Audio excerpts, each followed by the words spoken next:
Hello, everyone. This is History with Hilbert, as always, and today we're in for a treat. I've got a very special guest.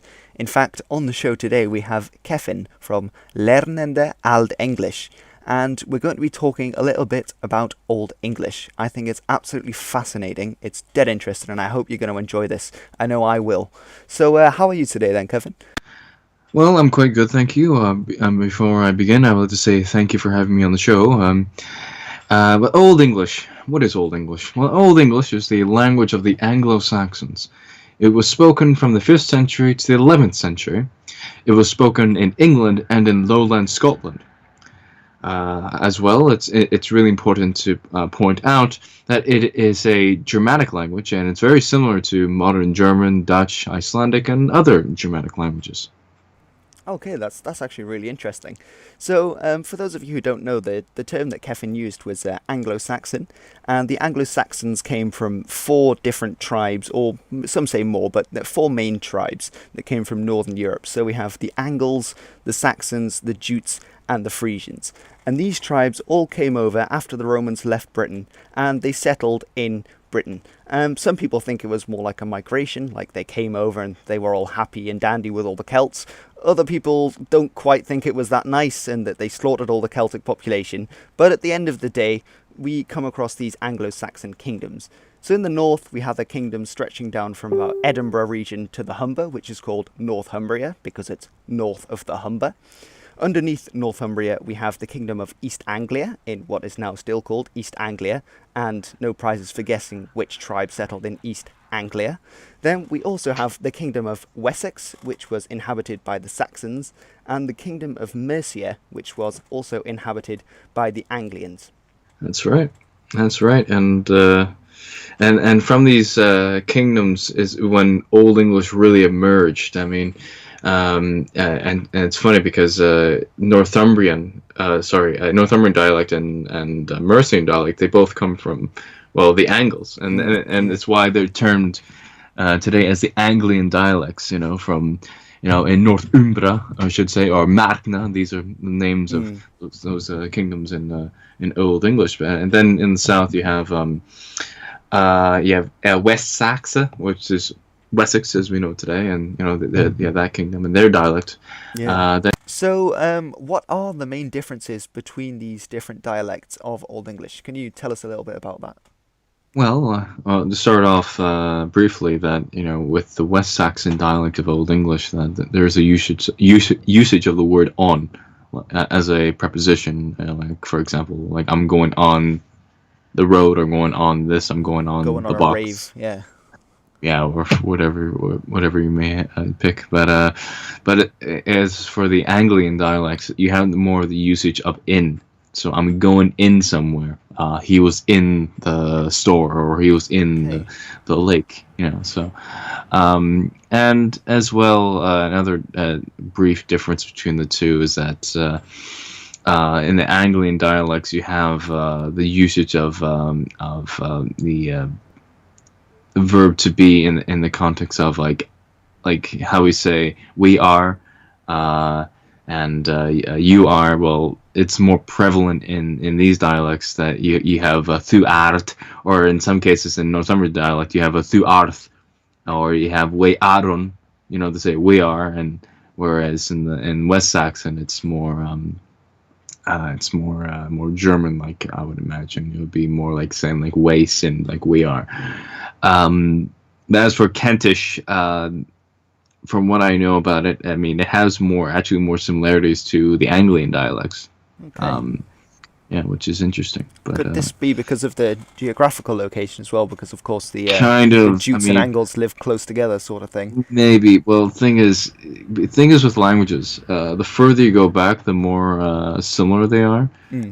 and the differences are very slight. An example of this. In Old English, with the West Saxon dialect, you have nicht for night, as in day and night, Yeah. and then you and I believe in Northumbrian dialect or Mercian, one of the two, that Nacht, like kind of Nacht, is means night as well. Oh yeah, yeah. It's kind of like how people today in Yorkshire, they say they say Nat, But Yeah. Oh yeah. but other parts of Yorkshire they say I'm going. It's to neat, neat.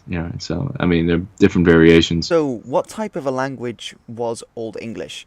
Well, as Kevin said earlier, Old English was a Germanic language. And other Germanic languages that are still around today are, for example, Dutch or Danish or Norwegian. So it's all these kinds of languages. And back at the time when Old English was spoken, it was in the branch of the Germanic tree that was called West Germanic. Now, if you're thinking West Germanic, there must be an East Germanic and a North Germanic, and you'd be absolutely right. For example, in the North Germanic tree, we've got the language Old Norse, which was the language that was spoken by the Vikings. And as you know, the Vikings and the Anglo-Saxons weren't the best of friends, although it's likely that they could have understood each other at least to a certain degree.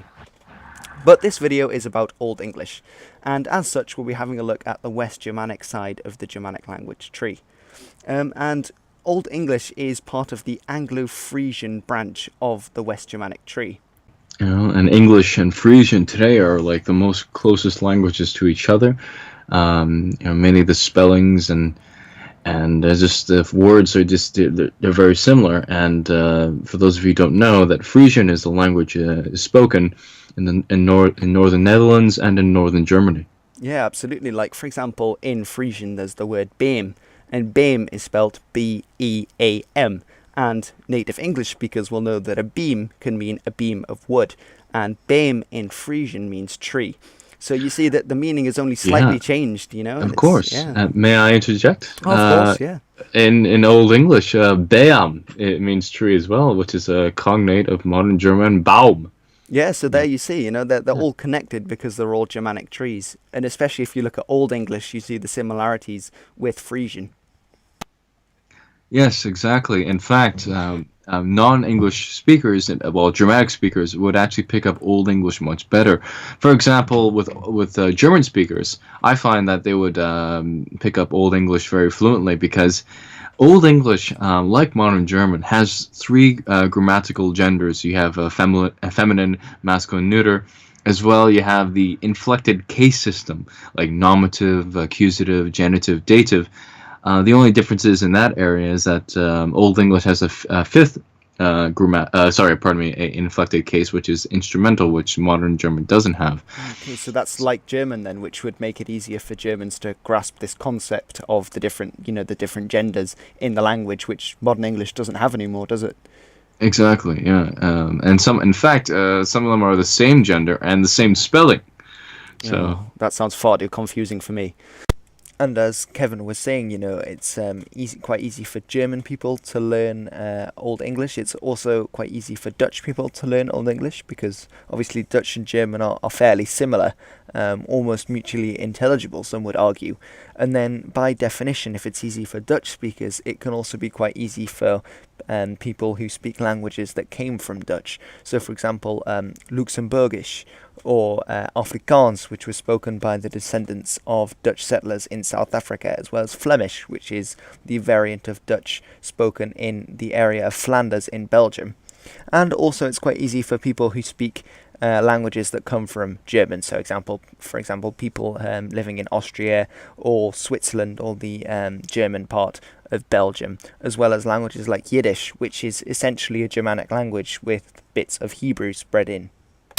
Alright, so this has been our collaboration video on Old English. Have you enjoyed this? Would you like to see more of this, and would you like to see more of Kevin? I know I definitely would, because he's a very interesting guy and knows a lot about Old English and old languages. So please leave your opinions below in the comment section and give us a thumbs up if you enjoyed, and don't forget to subscribe to my channel, but importantly to Kevin's channel as well, which you can do by clicking right here. If you're into old languages, linguistics and history, then definitely I would recommend you click down there to find Kevin's channel. Thanks very much for being with us, Kevin. It's been a really good experience. Oh, thank you for having me. Yeah, no problem. If you want to come back and if the subscribers will have you, then we'll definitely have you back on the show. Definitely. Alright, okay, so it's goodbye from me. Goodbye from Kevin. What's up, y'all, everyone? Yeah, where's at your hall?